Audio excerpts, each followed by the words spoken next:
Hello everyone, welcome to my channel. Please subscribe and keep watching more details. The real reason Chicago Fire, PD and Med were suddenly taken off the air. All products and services featured are independently chosen by editors. However, Soaps.com may receive a commission on orders placed through its retail links, and the retailer may receive certain auditable data for accounting purposes. Chicago Fire, Chicago PD, and Chicago Med just returned to the NBC schedule after a mid-season break, and all three delivered on the cliffhangers, with Chicago Med revealing the fate of Sharon Goodwin, Chicago Fire delving into Joe Cruz's issues, and Chicago PD giving us some backstory on Kiana Cook. But despite new episodes of the three shows being slated to air this week, One Chicago will now be preempted on January 15, with new episodes not airing until the following week. But why are the shows not on tonight? What does this mean for the upcoming crossover?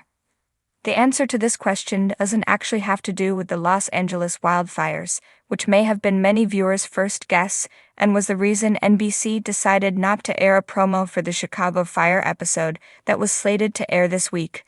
The real reason the shows aren't new on January 15 is because One Chicago is taking a one-week break because of President Joe Biden's farewell speech. Ahead of the inauguration of incoming President Donald Trump, President Biden announced a farewell speech set to be broadcast at the top of the primetime schedule at 8 p.m. ET on Wednesday, January 15, which is exactly when One Chicago's lineup would start. The speech is set to air until 8:15 p.m., but rather than delay the 3-hour block by 15 minutes, NBC will air a rerun of Chicago Med's Season 10, Episode 3. Then the network will air the third episode of Chicago Fire Season 13, followed by the third episode of Chicago PD Season 12. All three One Chicago shows will return with new episodes on Wednesday, January 22. It was initially unclear what the schedule change would mean for One Chicago's upcoming three-show crossover set for January 29. However, NBC has since confirmed that despite the change, the One Chicago crossover event is still slated to take place on the same date as originally planned. This seems to imply that the shows were going to take a break next week in preparation for the crossover, but will now take a break this week instead for President Biden's speech. The episodes slated to air this week were Episode 10 for all three shows' current seasons, Chicago Med's Broken Hearts, Chicago Fire's Chaos Theory, and Chicago PD's Zoe. The crossover episodes are titled In the Trenches, Part 1, 2, and 3.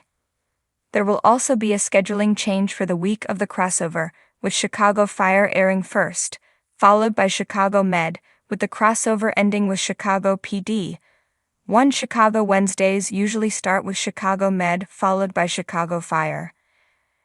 NBC's official logline for the crossover reads: When a gas explosion rocks a high-rise, Chicago's first responders come out in force to rescue hundreds of civilians. It's the calamity beneath the surface, however, that sends our heroes on a race to save 40 people trapped deep underground, including 2 of their own. There's still no indication regarding what characters will be in danger or from what shows they will be from. Though considering Chicago Fire is set to air first, we might be looking at some firefighters in peril. It was a day that fans of the One Chicago universe would never forget. The morning started like any other, viewers checking their streaming platforms, eagerly anticipating the latest episodes of Chicago Fire, Chicago PD, and Chicago Med. But instead of fiery rescues, high-stakes medical drama, or nail-biting police investigations, fans were greeted with an ominous message. Due to unforeseen circumstances, this program is unavailable. Social media erupted instantly. Theories ranged from a writer's strike to network disputes, but as days turned into weeks, the silence from NBC and Wolf Entertainment became deafening. What could possibly lead to the abrupt disappearance of some of television's most beloved shows? As it turned out, the real reason was stranger than fiction, a story so wild it could have been ripped from the pages of a One Chicago script. The catalyst? A mysterious package. The chain of events began innocently enough. On a crisp Tuesday morning, a peculiar package arrived at the Wolf Entertainment headquarters in Los Angeles. Addressed to Dick Wolf himself, the package bore no return address. It was wrapped in old newspapers from the 1980s and sealed with what appeared to be vintage Chicago Cubs stickers. Curiosity got the better of the office manager, who opened the package to find a VHS tape labeled, "For Your Eyes Only." The tape was rushed to an AV room, where a small team gathered to watch it. The grainy footage showed a dimly lit room, where a shadowy figure sat at a desk surrounded by maps of Chicago. The person spoke in a distorted voice. "The truth about Chicago's first responders has been hidden for too long. Your shows are too close to exposing it. Shut them down, or the city's darkest secrets will be revealed."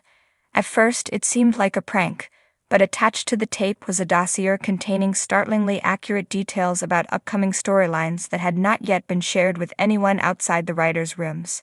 Even more chilling were references to actual events in Chicago that bore uncanny similarities to past episodes. How did this person know so much?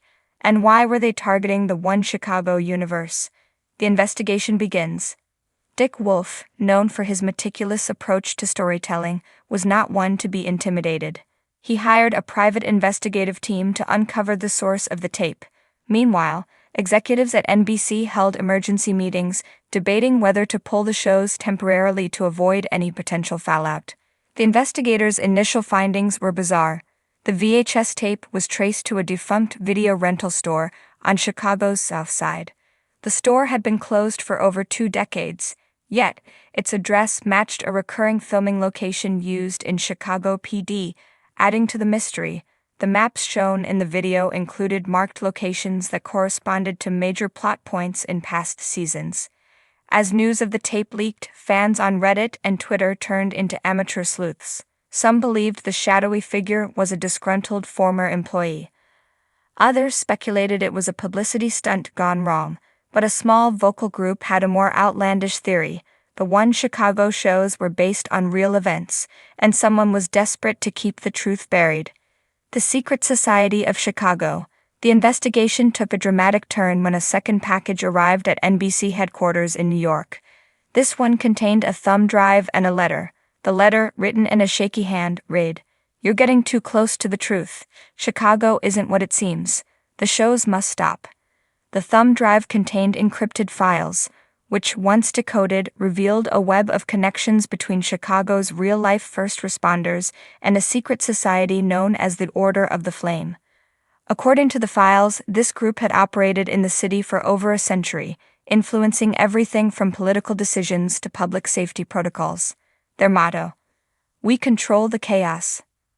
The Order of the Flame allegedly had ties to some of Chicago's most infamous disasters, including the Great Chicago Fire of 1871.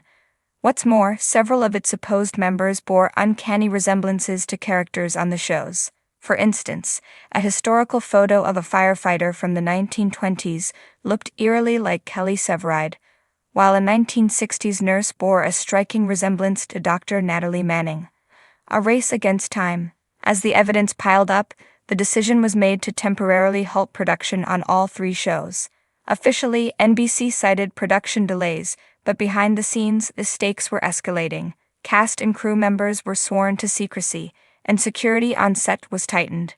Dick Wolf himself became more involved than ever, poring over scripts and consulting historians to determine if his fictional narratives had unknowingly tapped into real-life events.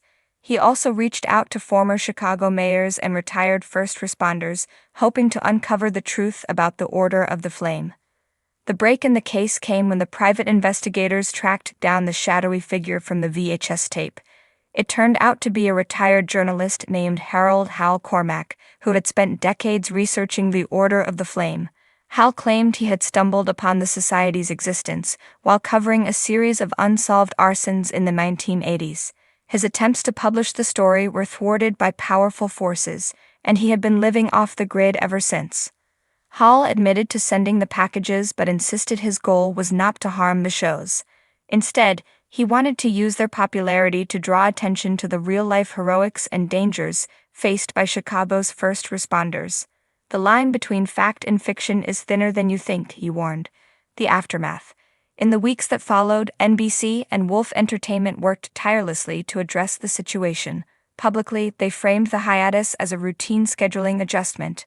Privately, they took steps to ensure that future storylines wouldn't inadvertently expose sensitive information. Writers were asked to sign new confidentiality agreements, and scripts were subjected to additional layers of review.